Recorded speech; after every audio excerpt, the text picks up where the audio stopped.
Good morning and welcome to an all-new Eye of the Tiger. I'm Riley Scholl. And I'm Riley Matton.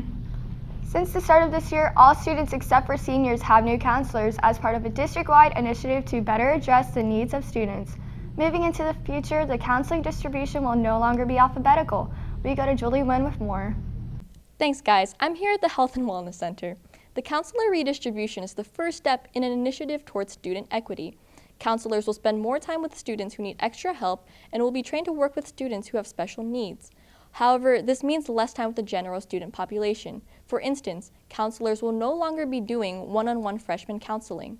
One thing I'll miss is that kind of introductory one-on-one time with the ninth grade students.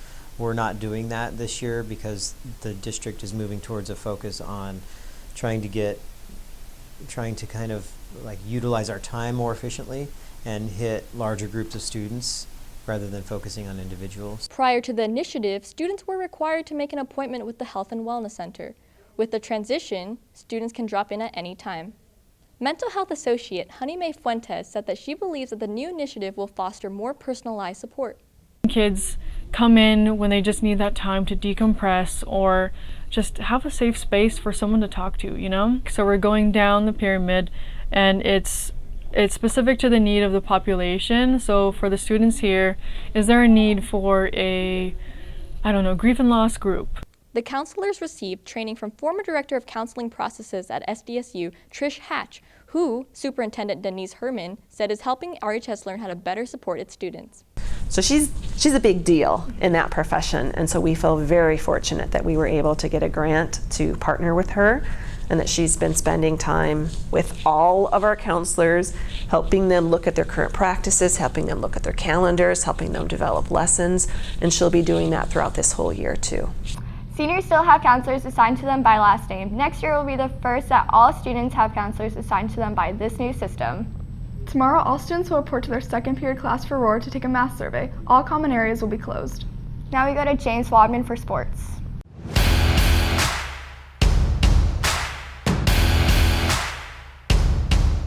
Good morning and welcome to this Tuesday's edition of EOTSN. I'm James Wadman. Last year, junior Kayla Hary was playing at the number 2 spot behind previous senior Kelsey Gill on the varsity girls golf team. This year, Hary finds herself at the number 1 spot. She's looking to make first team all-conference this season and eventually get to playoffs. As the number 1 hitter, I am going to try and do my best on the course to give off a good example for the other girls. She definitely inspires the team to play better because she leads by example and she is shooting some of our lowest scores, so we're all trying to shoot like her to make the team better. In other sports news, last Friday the varsity football team lost to Rio Linda in overtime with a score of 28-21. Today we have girls golf playing Inderkum at Inderkum, girls tennis versus Yuba City at home, girls and boys water polo versus Kennedy at home, and girls volleyball versus River Valley at home. And that's all in your home for Roseville High School sports, top plays, breakdowns, and more. Eye of the Tiger Sports Network, EOTSN. We now go to Finn McCallis for arts and entertainment. Today for A&E, we take a look into the new mural being painted on campus. The colors in the mural will represent each class available in the portables, similar to the West 900s building. According to Abby Lavalure, president of the Mural Club, they were inspired by the unique students that are found here at Roseville. This campus, it has a lot of culture, and it's in some places kind of blank and bland, even though the people here aren't blank and bland. So we just wanted to beautify the campus and make it as cultured as the people here. Thanks, Finn. The mural is expected to be completed in 2 weeks. Sticks and stones may break your bones, but there's also plenty of other dangers out there that can hurt you, as one student recently proved. Help me, please. I've been looking at this one palm tree for the last 4 days. I'm gonna have to continue looking at it for the next 5 days, okay? I'm so sick, man. Senior Jackson Wolf recently underwent a prolonged hospital stay after one of his lungs collapsed.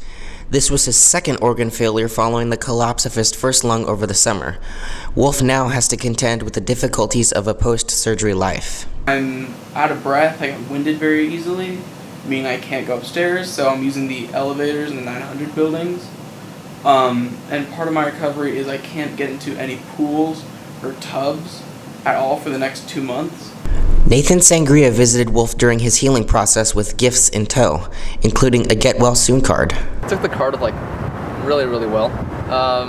He said that he hadn't seen people for a few, 3 or 4 days, and that any sort of contact was really good for him. Now, Wolf is in the process of reacclimating to school life. Being back at school is great.